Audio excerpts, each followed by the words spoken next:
Are you ready to rewind? Take a nostalgia-filled ride back to a simpler time.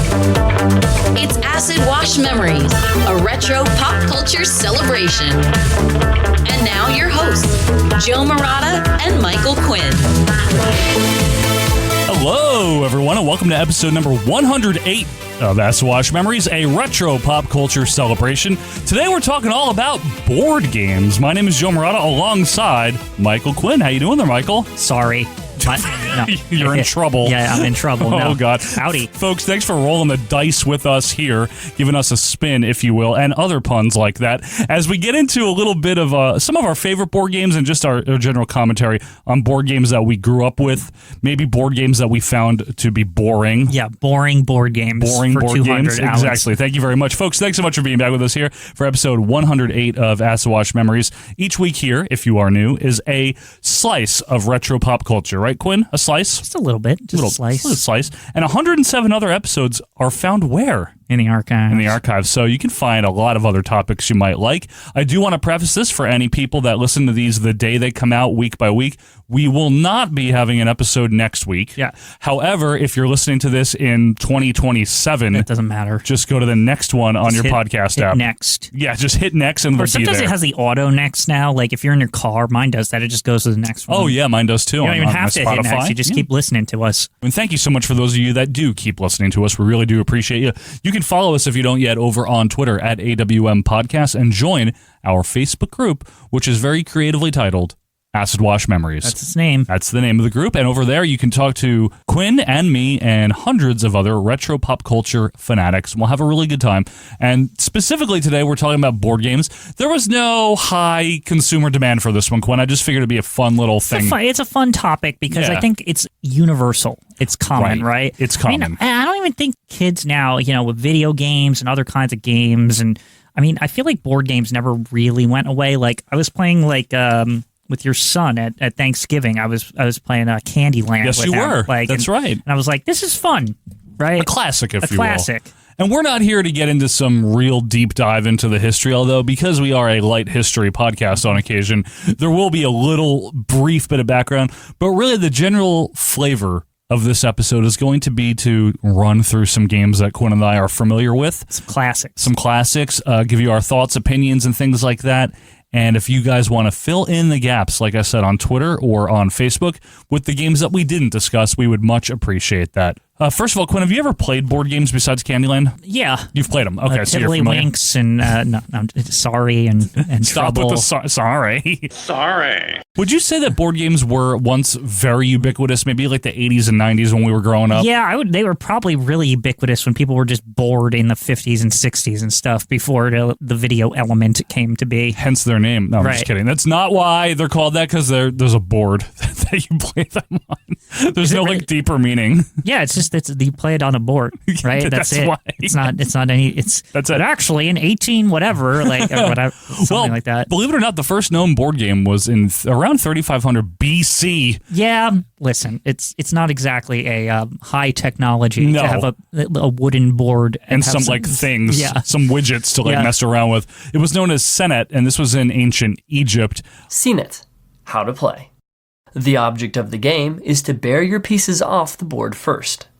Other games, such as Hounds and Jackals, came around 2000 BC. You know what I want to know about the early days of this? Yes. Because I'm wondering how much the gambling element was involved with these board games from like the get-go, from the jump, even in ancient times. Like people were just like throwing their gold down. That's throwing their gold what down, you had, their right? goat's hair, whatever it might be. Or whatever they were bartering. I'll bet you this goat for this rabbit.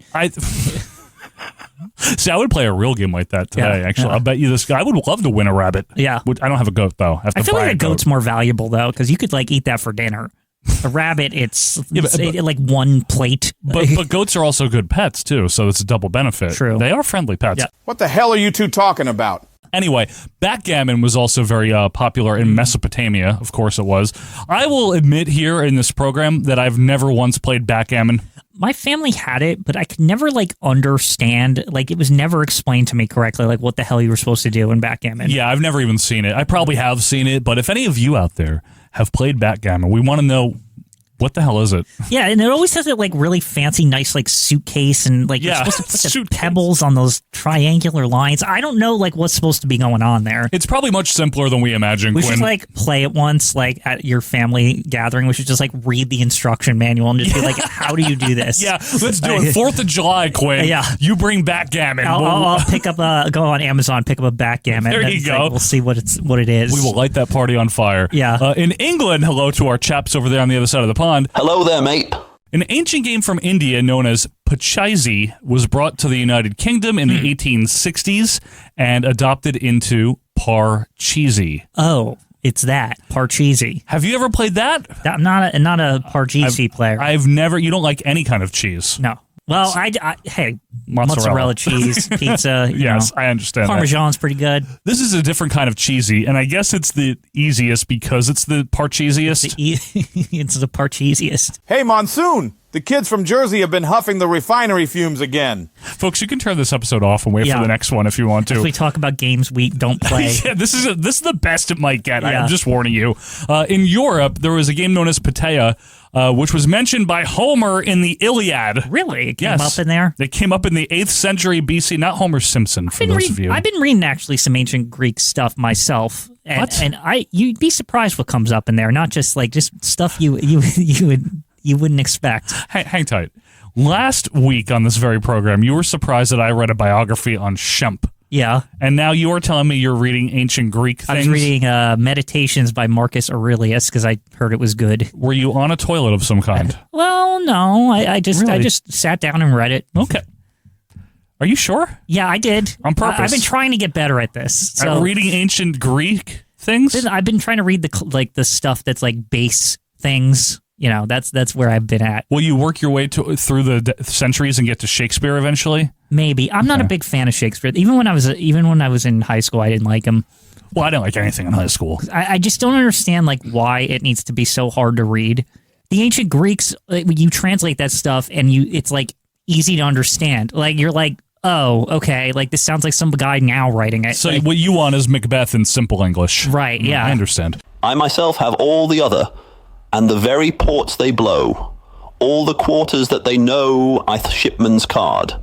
I'll drain him dry as hay. Sleep shall neither night nor day hang upon his penthouse lid.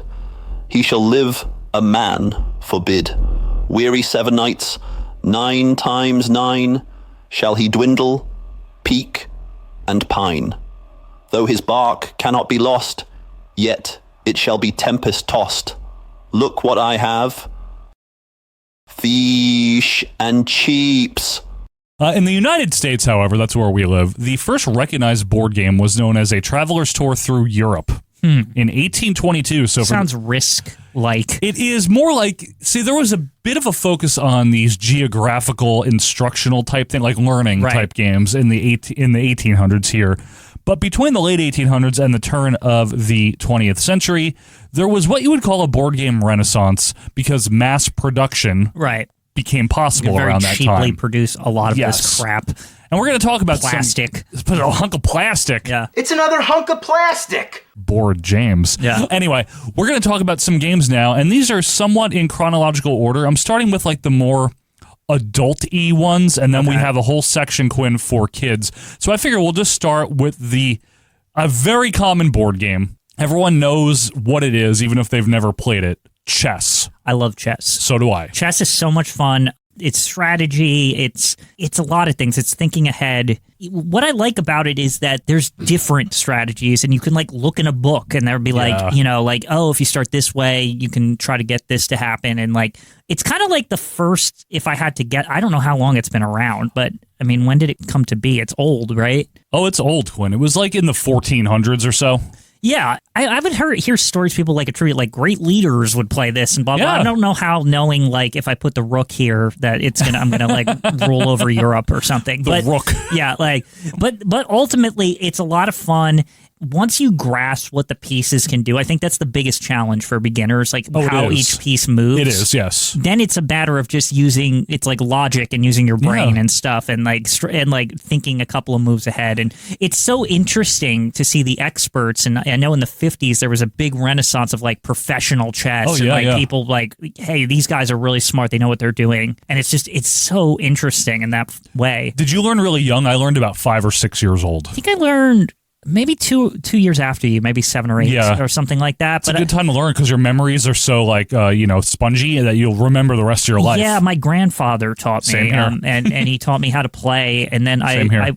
it was tough when you first learned to play because you're at that age where other kids might not know how to play, so you were always looking for like, what's the kid that knows how to play chess? Oh, I know. I used to have to wind up playing my dad and my uncle and my grandfather. I for found the kids at longest the time. after school program that knew how to play, and that helped me a lot. It is always fun, and to this day, I run into people of our generation that just know how to play chess. Like they learned the same way we did when they were little kids with their grandparents or their parents. Plus, it's just good for your mind. It is, and it's just like you said, you have to anticipate it. There's a bit of like a risk involved, no pun intended. Yeah, see, does he see that he can do that? Right. That kind of thing. You can bluff a little Yeah. bit. It's a very fun game.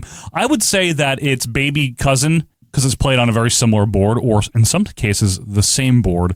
Checkers. Yeah. Everyone knows checker. They're much more easy to play. It's easier to play. I don't know if like the intent of checkers was to be like simple chess or something, but it really isn't. It's actually before chess. It predates chess. Oh, really? Yeah. Yeah. It's really like, I think the main thing with checkers is the only inherent like thinking with it is actually it's more seeing, as if you see if you can do the double the jump over, and the turn and all that shit. Yeah. I mean, I think the fact that they're played on the same style board is the reason why they're compared, but they're really not that similar of a game. And actually, the one nice thing, especially with mass production with chess and checkers, was they were able to package them together. Yeah, my son has one of those. The same board, just different pieces, right? Yep. While we're on the topic of checkers, I figured now would be the best time to bring up what I'm throwing into the board game category, even though it's not really a board, is Connect 4, Quinn. Now, Connect 4, I actually think is better than checkers. It is and more strategy based. It's closer to chess, in my opinion. In a way. But it also has this like tic-tac-toe situation going on, where it's kind of like it, and you have to obviously connect 4, of the same color. That's how you win. Go for it, red. Go for it, black. Go for Get off my back. Connect 4, got 3 in a row. Go for one more. Go for it. Too late, Joe. Connect 4. I love this as a kid. I was a huge fan of this. I used to play it with my friends all the time. Yeah. It was simple to understand, but it you had to really think. Like as a young child, you had to think, how do I make it happen? Without them doing it first. Yeah. Right. This came out, for the record here, 1974. It also went by other names elsewhere, such as 4 Up, Plot 4, Find 4, a little kinky here, Captain's Mistress, 4 in a row, and Drop 4. I do wonder if a lot of these names was because maybe Connect 4 was copyrighted in other nations, perhaps, and they couldn't use the same name. Probably, but where the hell are we getting Captain's Mistress from? Are we a little... Why does that sound like England or something? Right? Richard? Yeah. Yeah, mate. It's English. It was Captain James Cook who supposedly played this game. You know what's fun to cook? Mushy peas. Let's move on to the Game of Life, Quinn. This, believe it or not, even though the modern version we have to this day came about in 1960, Milton Bradley, the original version developed by Milton Bradley was 100 years earlier, yes, pre-Civil War. Was Milton Bradley actually alive then? The actual Milton Bradley was involved in this. I didn't know he'd been gone that long by 1960. The Milton Bradley, for the record, in case you want to know, he was born in 1836. He died in 1911. Okay. So he just missed the Titanic. Gotcha. Or else we would have had a Titanic board game. He might have been on the Titanic with his millions and board game fortune. Honestly, he might have lucked out here. Yeah. Anyway, the Game of Life, Quinn, I think a lot of people know this one. It had a popular slogan, "You can be a winner in the game of life." Did you like this one? It was like okay. Like I felt like it was like somewhat convoluted. Like it was like, why is that? You got like the family and the car and you got to drive through and just like life, it's boring. I feel like it made adults playing with you laugh more than the kids. right? Like the kids are like, I don't get it, right? Like Right. these like cards and like all these like all these like life inconveniences and shit. You got to pay rent, whatever the hell you have to Yeah. do. Now, there was, for the record here, they kept iterating it. So there was the 70s and 80s version. And then this is why we remember the big push for it. Because in 1991, after which point Hasbro had acquired Right. Milton Bradley, they did a revamped version of the Game of Life. And that's where the commercials that we remember from Yeah, the they 90s are from. Really pushed this. And There was like, this big push for it, yeah. You can be a winner at the game of life. is it just me, or was, you know, how, because board games were considered like toys. Yeah. When we were kids, they would do the, you know, there was boy toys and there was girl toys. Yeah. And like, I always felt like the Game of Life was for, like girls, where it was more pushed for girls. Is it just me on that? No, I don't think I thought that. You know, Because it had marriage in it. You know what I mean? Like, what, men don't get married? yeah, but girls I don't know are what you interested mean. in that before true. boys. That's my point. That's because men are from Mars, women are from Venus. Right, yeah. Or I think that girls go to Jupiter to get more stupider. Correct. I'm not really but sure. you know what I mean, Yes. right? It's like it did have that element to it. It did. I personally, as a kid, I didn't have it, but I knew people that did, and I saw the commercials. And I've played it. I didn't really find it interesting. Yeah. I'm not gonna lie. No, but I very specifically remember the girls at after school program where I played a lot of board Yeah. games. They were like very interested in playing the Game of Life more than chess. Like Tell you what I did like was the cereal Life. the cereal. Life cereal. Oh yeah, so I was into that too. Mikey. Who didn't like He that? likes it. Yeah. Hey, Mikey. Anyway, let's move on to, I think, a game that you and I are both going to agree on here. It was originally released as Salvo in 1931, and then as Battleship. The game you can play anywhere. Battleship from Milton Bradley. Love this. This is a game. Okay, you know what I loved about Battleship, especially electronic Battleship, right? Yes. Which, when did it come out? So electronic was 1977, but then there was electronic talking Battleship. So I think because in of my 89. age, talking was Yes. already like, it was there already, That right? was the one. And it was like, oh my, it felt like you were at like the fucking command center, right? It was like, it was yes. so damn cool. And you had, my favorite part about it, right? Not only just the like sounds and all that shit, you had the thing on the bottom with the ships, right? Yes. But I like the concept of like plotting stuff on the upper board, plotting where you Yes. were and like trying to figure out where the other guy was. In a way, this was chess-like. Yes. Wouldn't you say there was a bit of like the strategy element here? Right. Man your battle stations. Man your battle stations. It's electronic talking battleship from Milton Bradley. I really like this game because you know what's funny? My grandparents had the non-electronic version, and it was just like these two fold-out cases with the pieces, but that Right. was it. And you kind of just had to play it. Like, it was more rudimentary. I think I knew somebody who had the non-electronic Yeah. one, but I think what happened actually, now that I think about this, we had the non-electronic ones, and I remember for Christmas or my birthday or something, I got the talking, and I was Okay, happy. So you already knew the game before you got the electronic. Yeah, I knew it existed, and like I had played it, but we only had the old one. Yeah. Which was more compact, which was nicer. However, the talking was just so damn cool. I love the talking and then like the sound effects. This is almost like, I don't know, bingo meets like Yeah. a war game. There's Like- a lot of guessing involved. Yeah, It's right. just bullshit, really. But it has an element where it has like a feel, like you feel like you're in a submarine or something, right? Yeah, like, I always felt like I'm doing some real serious shit here. right. It's like this is going to important. train me, like when I fight in the war or Right. something. Like it's like this is serious. I'm in a friggin' Sylvester Stallone movie right Yeah, now or yeah, something like exactly. that. You know, we're looking at a picture right now, folks. I know you can't see it, but we'll describe it, of the 60s version. And on it is a dad and his son presumably playing. And Right. then in the back of the picture, Yes, the mom and the daughter are doing the dishes. it's so bad. I guess it's marketing, though, right? Like, Yeah. if this was a girl game, the girls would be playing and the dad would be, drinking yeah. bourbon, I guess. I'm not sure. This game feels very like post-war. Oh, Like, this is like dad who fought in World War Yeah, II is right. like, hey son, I was in the Navy and we're gonna play this, right? It's This like is- yeah. it feels so of its time. It's funny that it came out in 1931. Initially, yeah, Right. the original I can't version. imagine it didn't. It What was had- post World War One? Within, I bet you after 1945, when they were coming home. I mean, this game probably sold off the shelves, right? Well, once everyone moved in their Sears Craftsman homes or Yeah, whatever, yeah. and they had their nice little family and their picket fence, they bought the game, Right. And then the women did the dishes. I'm not making it up. It's on bad the cover. that's really what the cover is. It's but I'm very sure- of its time, Quinn. I mean, there's no like. I mean, by the 60s, they probably had to change that because women's revolution and stuff. Yeah, I mean, they eventually just started putting kids on it. Yeah. Which is probably more palatable anyway. Okay, I want to talk about this one, which is interesting. Fantastic. Yes, interestingly enough, based on a bunch of streets in our home state of Atlantic City. Well, not our home state, our home state of New Jersey, in Atlantic City. This came out in 1935 by Parker Brothers. It, of course, is still around to this day. I'm talking about Monopoly. How did I make it big? I know how. To play the game, I buy real estate, hotels, fancy cars, even railroads. Monopoly. It's the game of big business, right? Of being a real estate tycoon. A tycoon. I've always Right. wanted to be a tycoon. Right.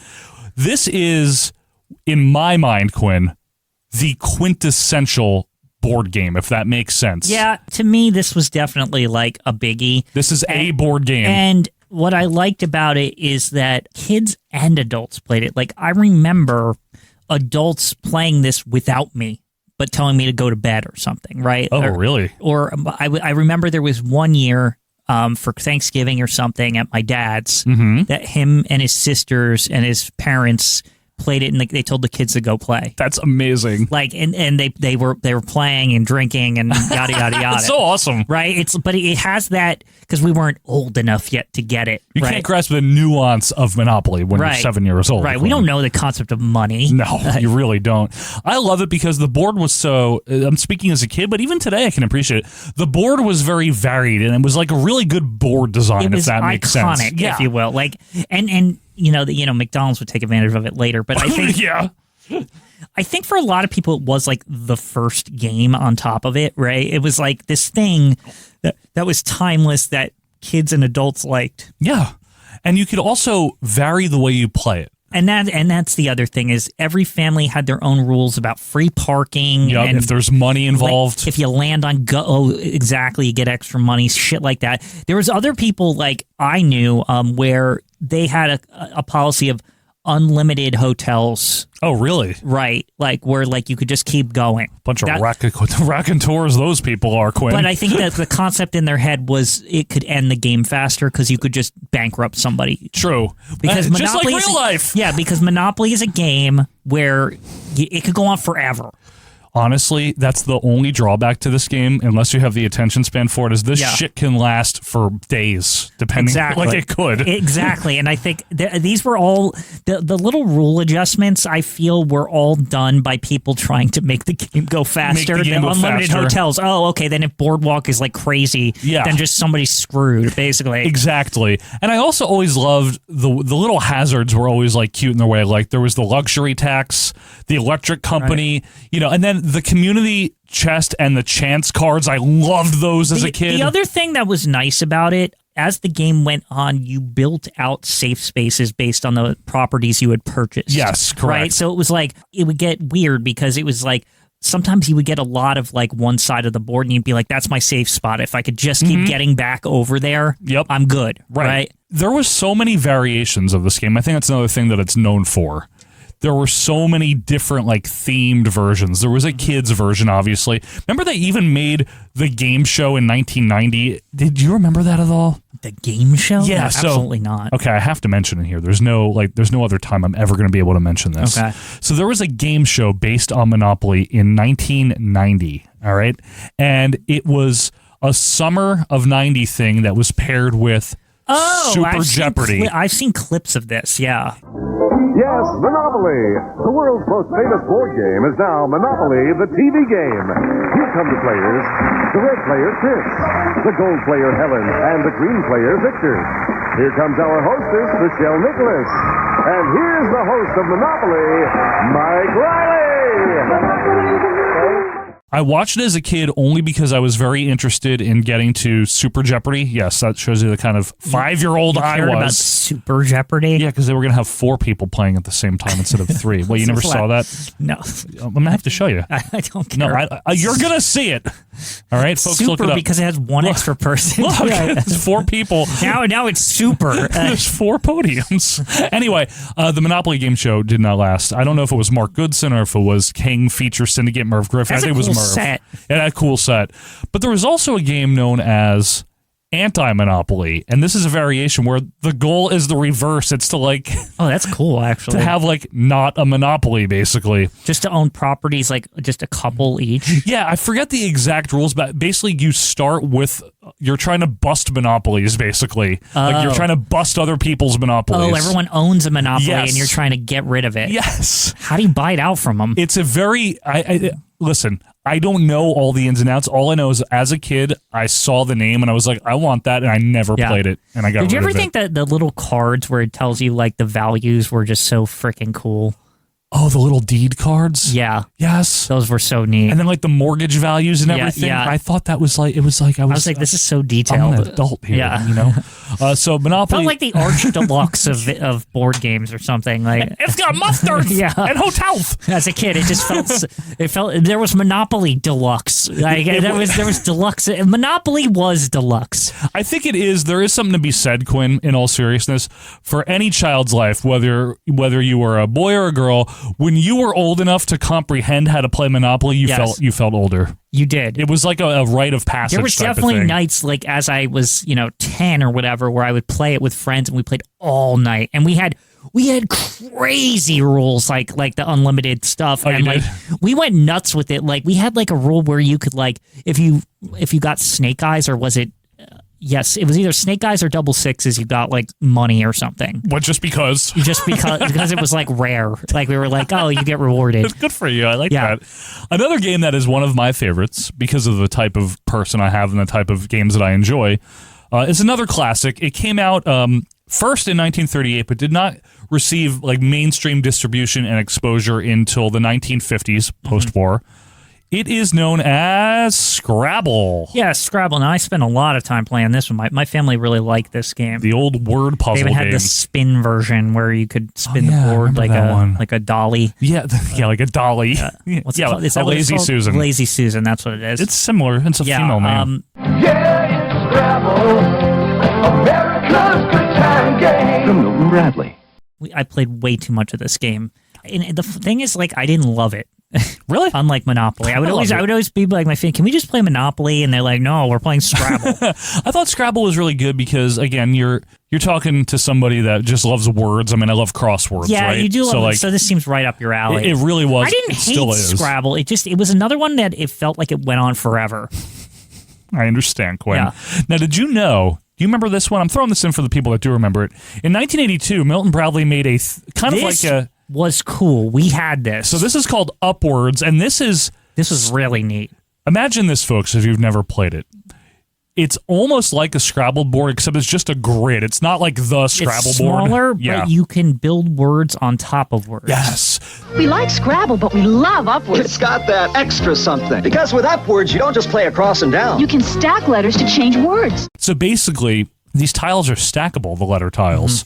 So if you have, for example, the word jot written, somebody could put a Y over it and make joy, and now they have all your points. Now, I don't know how the points worked in this game, though, because there's not like numbers on the letters or anything like that. I forget. There was some like convoluted shit. We'd have to look at the rules, which I'm not going to do right now. No, that's not what this podcast is about. No. But it was just Scrabble, but you could build on top of it. I loved it. I love that whole idea. Right. There was also I feel like you could do it with a Scrabble board. Like if you really wanted to like invent your own shit. I guess you could, yeah. The only thing is that it wouldn't lock onto the board. But it wouldn't lock on the board, but you could still, the concept would work. Yeah.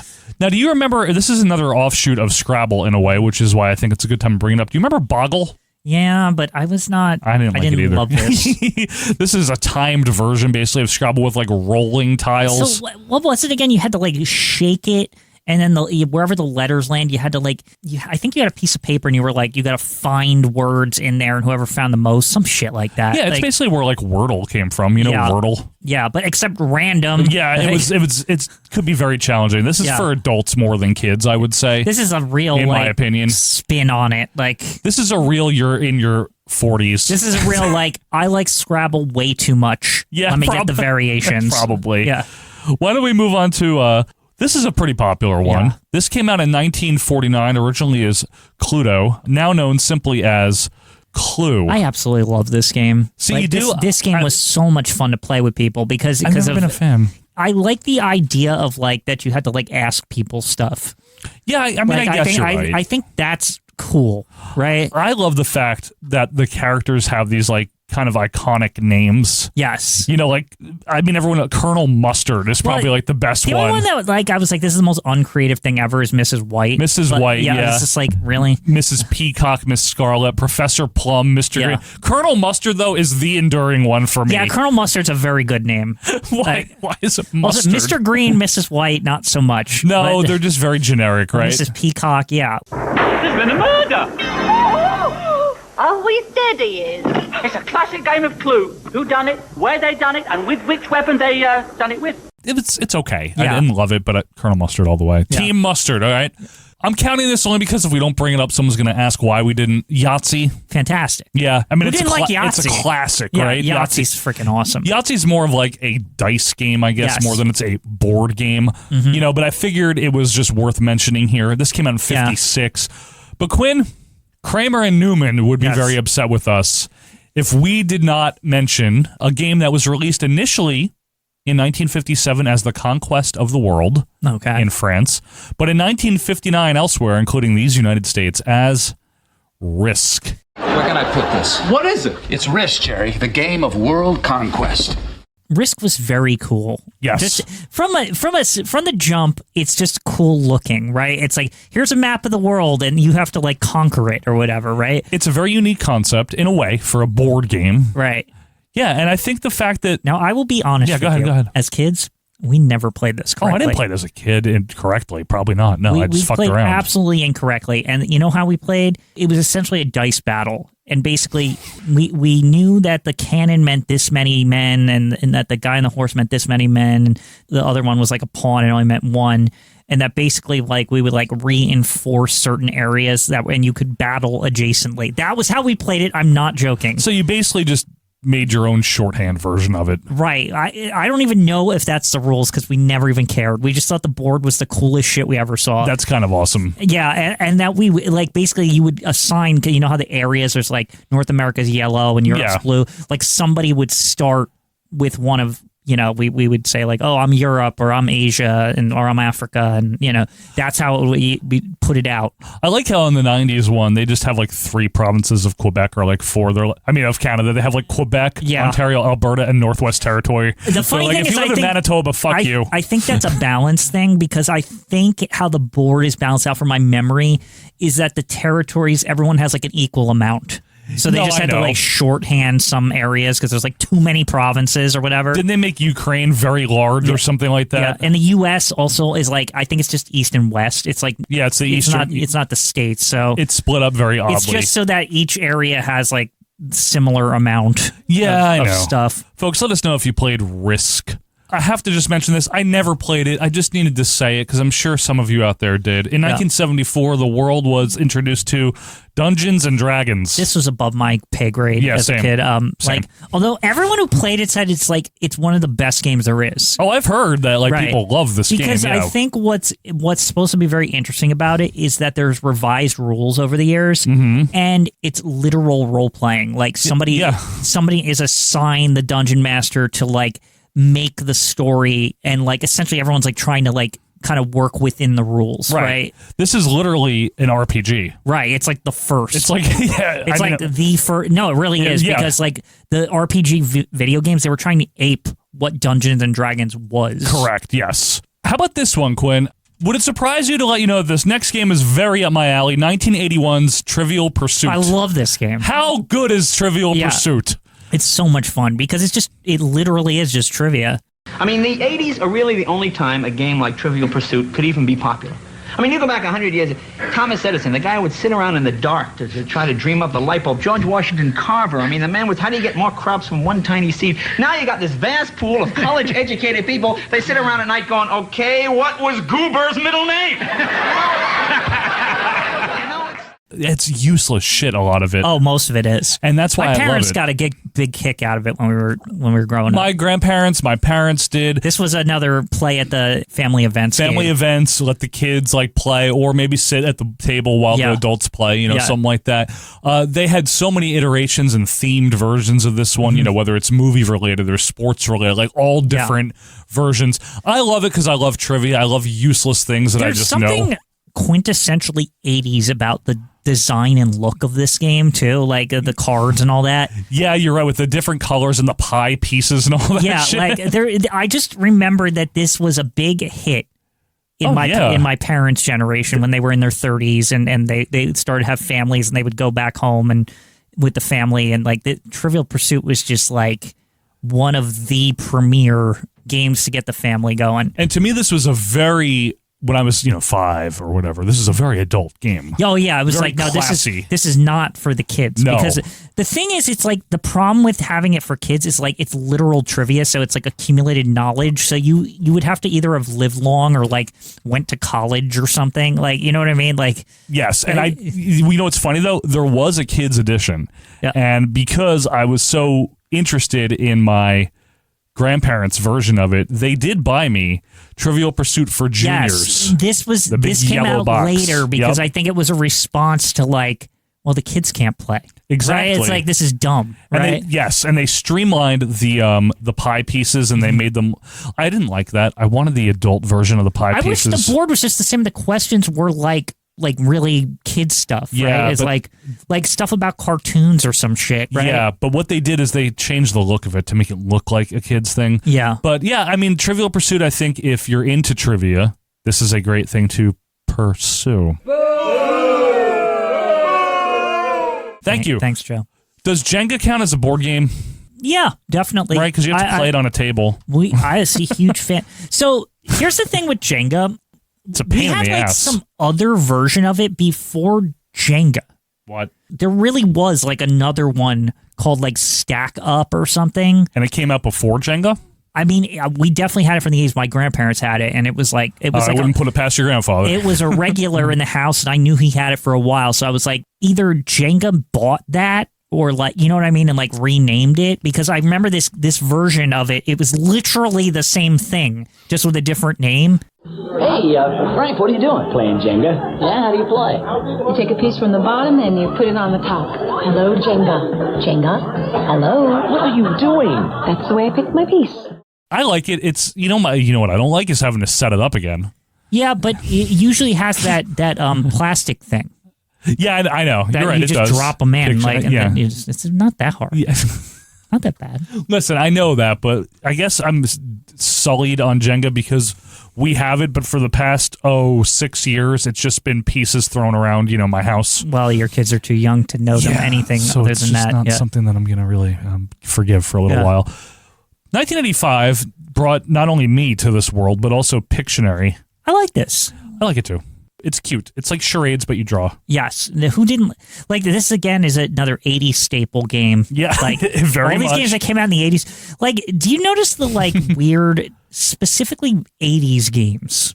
Yeah, like that. Now that we're kind of analyzing it all, I'm realizing like, a lot of these games from the 80s, they kind of stood the test of time, but they were like specifically like you can tell just the design of them. There's like a shared DNA that I can't put together. It has a lot to do with like people talking to each other, like very community based, very interactive, yeah, like laughing and like, but like not moving pieces on the board as much as like literally things to make you do something stupid or look silly. To look silly. There was another one, I didn't have it in my list here, but there was a game called Balderdash that came out, I think in the 80s as well. And Balderdash was basically in that same vein, again, a very 80s game, which was where you'd have like a list of words and then you'd have to like try to bluff your way through like stuff that you didn't know what it meant. Yeah, it's another one of these like it's more like a social activity. Yeah, social activity games. I guess that was a reaction in the 80s. I'm just inferring here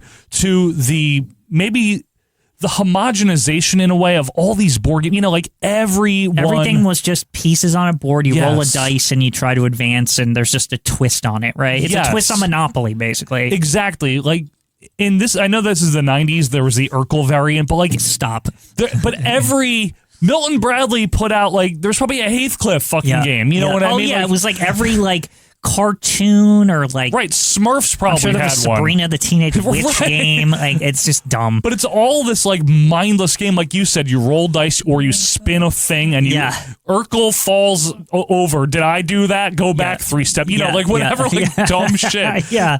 Carl gets mad. You know, lose a turn. Urkel ruins the garage. Clean it up. Go to space. Wait a turn or something. Urkel saves Laura's science experiment. You win. I'm making up scenarios, but this is probably in the Do the Urkel game. Like, let's be real. It probably literally But it's just like, again, it's just a variation on Monopoly. Right. Yeah. It's very, very generic. And I think, like you were saying, you were talking about the DNA of some of these games like Trivial Pursuit and Pictionary, and I was saying Balderdash, and I would throw another one in there is Scattergories in 1988. I love this, and mainly because I thought the dice that came with it was the coolest thing I ever saw. Yeah, how many sides is that? 10 It was or like something? a zillion sides. Yeah, Like it was a lot more than a normal, but I forget what it was. It was basically decided what everyone needed to draw or something. Yeah. Right? Yeah, no. So what it did basically, Scattergories, folks, you've never played it. This came out in 88. I first played it in the 90s. Mm-hmm. My grandfather and I fell in love with it. So you basically not draw, like the letter. Yeah. So the dice had, I guess it had 26 sides, right? It was like a lot, the whole alphabet. Yeah. You dumbass Joe.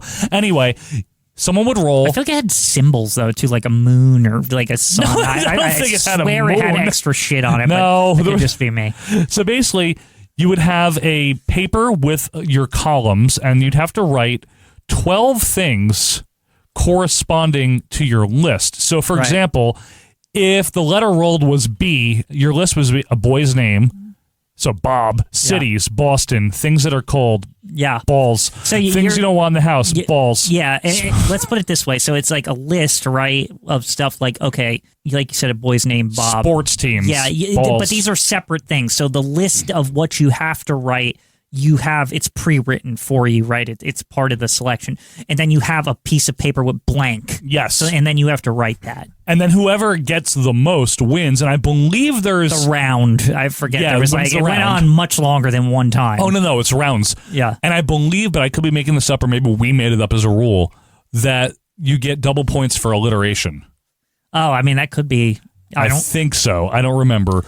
Knowing these type of games, that might actually be a rule. I'm not even joking. Like, it seems like something. So, like, if you use it like 3 times, you would get like 3 points. You know, I love this game. This is timed. Also, it has a little sand timer. Yeah, you know? that was the other. We didn't have a lot of games with a sand timer. And I was like, oh, this is so cool. I love Scattergories. Big hit.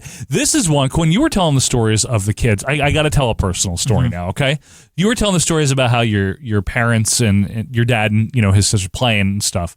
So in 1996, I was 11, just turned 11, and my grandfather and I and my grandmother, we got invited to their friends in Sea Isle City, okay, which is below Atlantic City. And their friends are about 15 years younger than them. So they were older than my parents, but they were in their mid-50s, because my grandparents were about 70 at the time. And we brought Scattergories.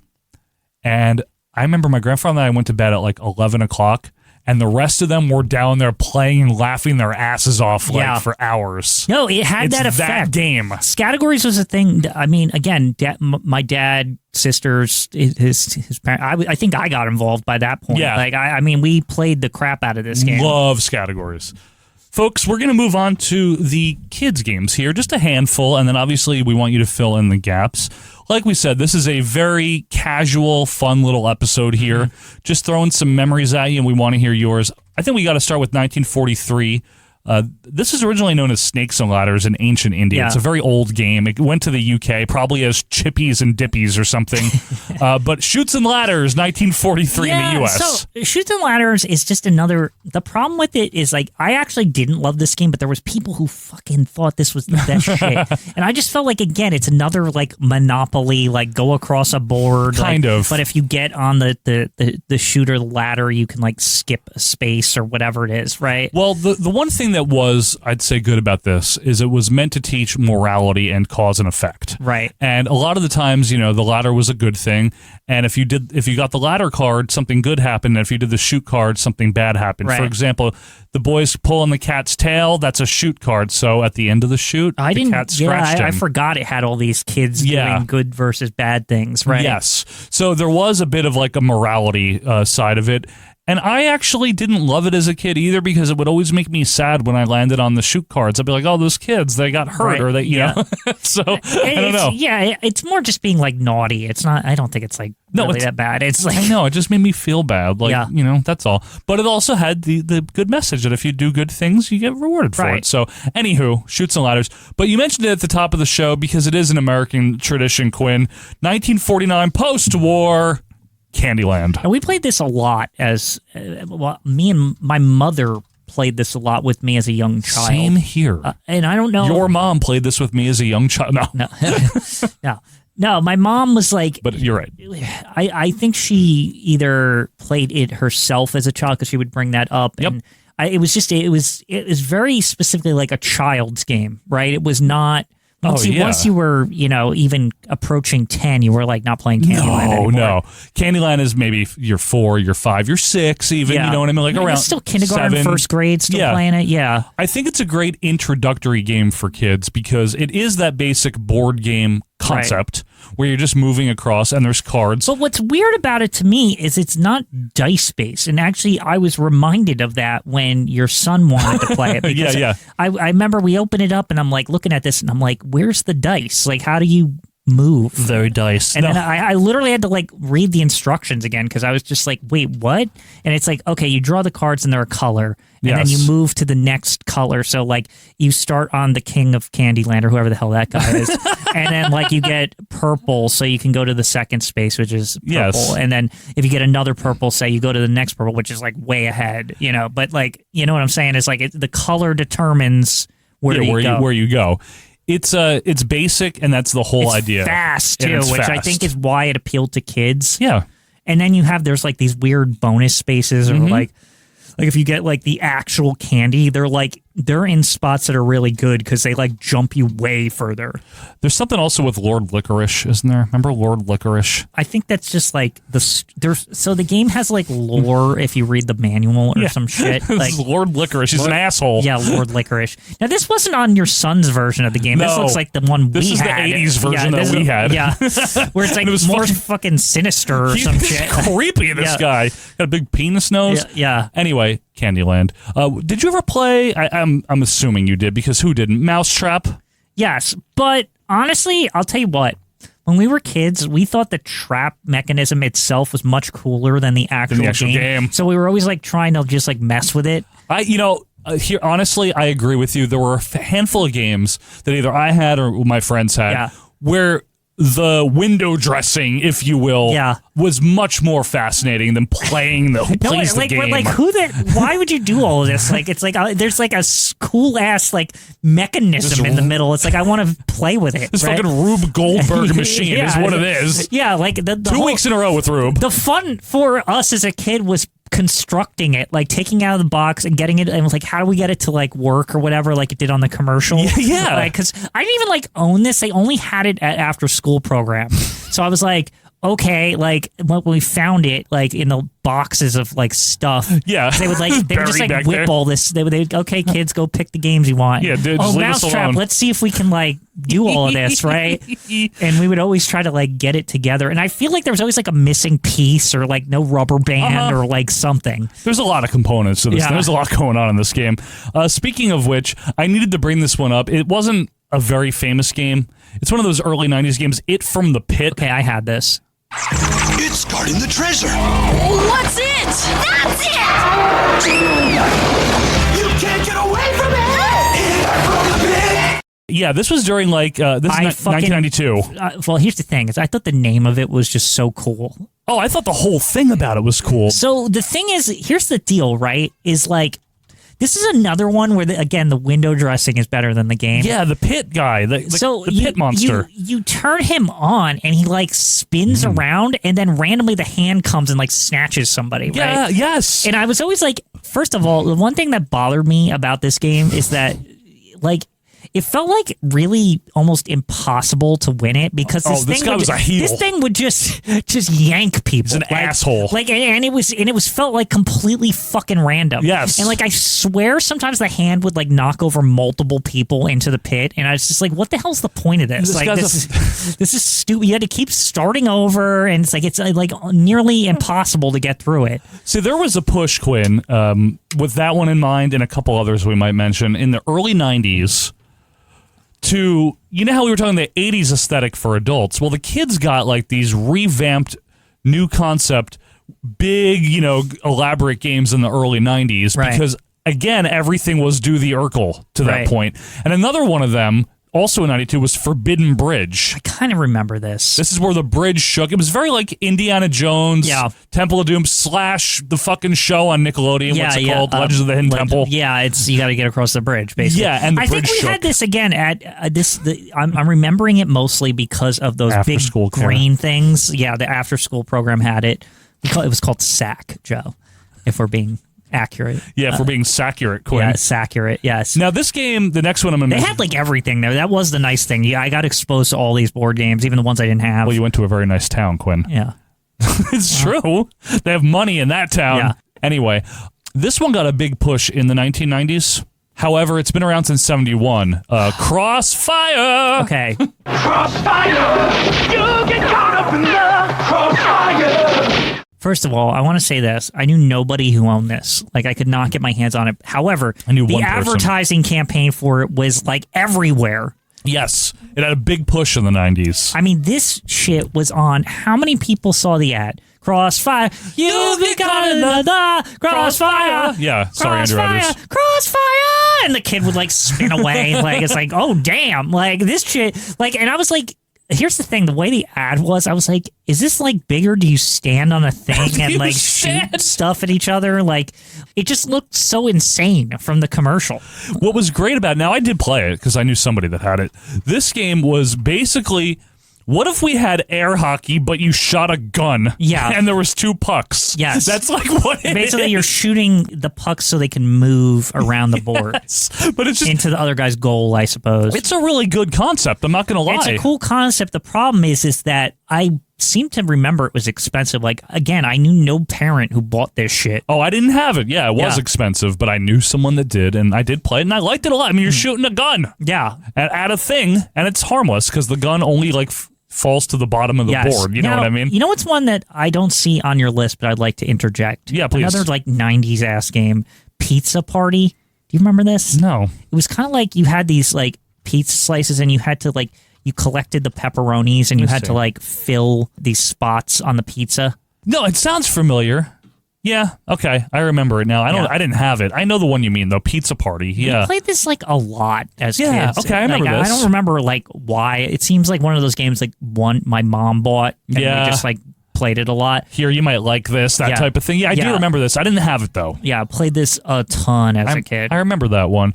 Speaking in the early 90s push for apparatus-based games, Don't Wake Daddy. Yeah, do you remember this bullshit? Okay, yeah.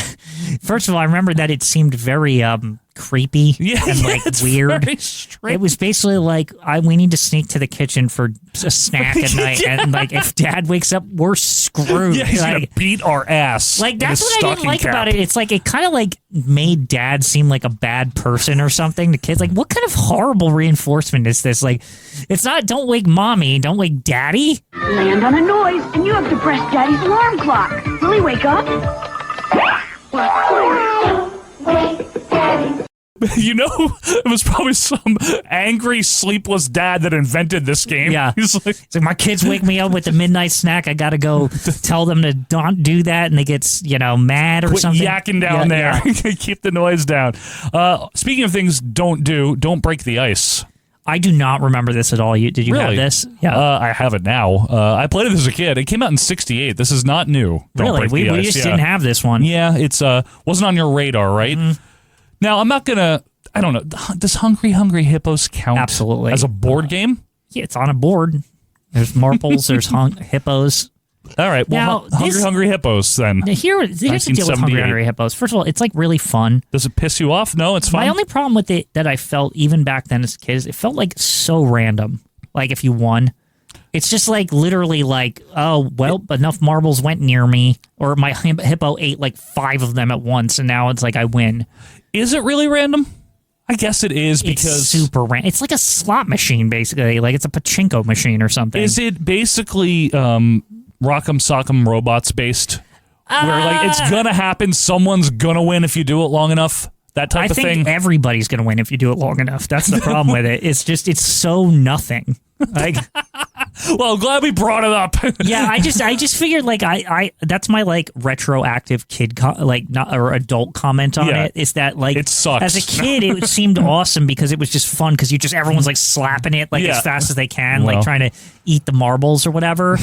I think your son also had this. I played it with him at Thanksgiving a couple years ago. Yeah, and I was like, this is stupid. Like, when the more I played it with him, is that what you said to him? You said this is stupid. No, I didn't say that to him, but I was thinking it afterwards. I'm like, this is actually not as good as I remember it being at all. No, it's not. It's very mindless. Quinn. Yeah. I know you love this game. Not being serious. This came out in 1965, the year the Beatles played Shay. Operation. So we had this, but oh my God, this game scared the shit out of me. Why is that now? So here's the thing. You got all these parts, right, in the body, right? And basically you draw a card and it's like, okay, you got to take his brain out or his wishbone or whatever. Everything also was like stupid. Yeah. Like it's not the real stuff. It's like a Charlie horse and it's an actual horse, or like the bread basket, because I guess Gorilla Monsoon designed this. Brain freeze, so it's like a piece of ice cream. Yeah, Adam's apple. It's an apple. Yeah. It's a writer's cramp. It's a pencil. Like it's all this goofy shit. Bread basket. Yeah. Yada yada yada. Wrenched right? ankle. But so it has this like metal tongs to like get it out, essentially, right? On a wire. Now, here's the issue. There's 2 problems. First of all, the holes that these things are in are like way smaller than the item you're pulling out. Mm-hmm. So you have to like position yourself to get it. And I know anybody who's played it knows what I'm talking about. Yeah. It's like nearly impossible. It's a racket, Quinn. Yeah, it's real bullshit, right? But to make matters worse, there's like metal around the, where the... around where you put the tongs in. The way it's designed is the tongs are cooked to a wire, right? Yes. That when the metal touches one of the parts, it completes the circuit, and this nose lights up and it buzzes and it's like as a kid, this was so. It's very upsetting. It's upsetting, right? Yeah, and it's very I was unsettling. like, is this really for children? Like looking back at it, I'm like, this felt so.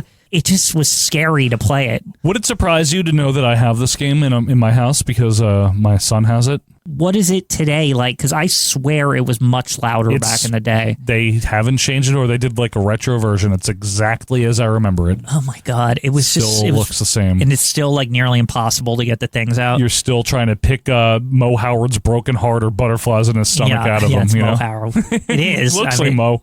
It's just such a weird game. It is. I'm not a big fan, but it's meant for fine motor skills for kids. It's literally what it's meant for. The thing is, it's like I feel like it's much harder as an adult because you have big hands. Like, it doesn't matter how good your motor skills are. It's just like my hands are massive. I can't play this. Should make the adult version. The holes are a little bit bigger. Yeah. Well, in the real life, if you become a doctor, I think it's bigger. Well, yeah, they cut you open and there's a much bigger hole. It's a whole. It's not really. You gotta take that brain freeze out. They're gonna cut that open. You have to give them a broken heart endectomy or spare ribs. Anyway, one more game I wanted to mention here. Okay, it wasn't like a save the best for last thing. It just happened to be the last one. Remember Guess Who? Loved it. Yeah, I figured absolutely you would. loved this. Came out in '79. This was like to me the other Clue. Yeah, I always equated it with Clue as well. Right. It's another ask. Does he have blonde hair or like some distinguishing feature? Like, does he have a hat on or does he have a white beard? The first question was always, is it a girl or a boy? Yeah. Right, because that eliminates 50% of the damn board. Right. That was like the pro tip, right? Yes, that was the pro tip. Right. I thought it was a cute game. Now, just the difference here is to teach, I think, that everyone has distinguishing things about themselves. Everybody's different, and you can notice things about people. It's also just details in general for young children. Correct. It's to notice little things, right? Exactly. Exactly. So, listen, I know, folks, that we did not go into an in-depth history here, and I know that we didn't cover every single game, clearly, but there's only so many variations of Do the Urkel that we can touch upon. Right. You know? What we want to do, though, is hear from you about your thoughts on any of the games that we did mention, particularly backgammon. We're very intrigued by backgammon. We want to know. We're definitely going to have to give that a shot. Because maybe we'll do an episode on backgammon. We'll do a live stream of us playing backgammon. Perfect. That's what you guys want, right? That's what everybody's been waiting for. Yeah, I think so. So we would love that if we just told us about the games that we did talk about, mention the ones that we didn't, and any memories, any stories, anything you have. Did you like Operation? Maybe you think Quinn is crazy wrong because you loved Operation, and now you're Nate Paro because you're a surgeon or whatever he is. Maybe. Yeah. It's the scariest game. Did you have Do the Urkel? We want to know that one. Even game shows had board games like Jeopardy and Wheel of Fortune had their own like games, and Family Feud. Anything, folks, let us know. Like I mentioned, we will not be here next week. So if this is the one that you're listening to when it's the latest one, there will not be one the following week. Okay, so 2 weeks from now, we're coming back. And when we do so, it will be for something completely different. But until that time, please be sure to follow us on Twitter at AWM Podcast. Join our Facebook group, Acid Wash Memories on Facebook. Leave us a review on your podcast app of choice. And most importantly, don't wake Daddy. Until next time, for more Acid Wash Memories, my name is Joe Morata. That is Michael Quinn, and we are out of time. See ya. Like what you heard? Be sure to leave a review and subscribe on your favorite podcast app. We will see you next week.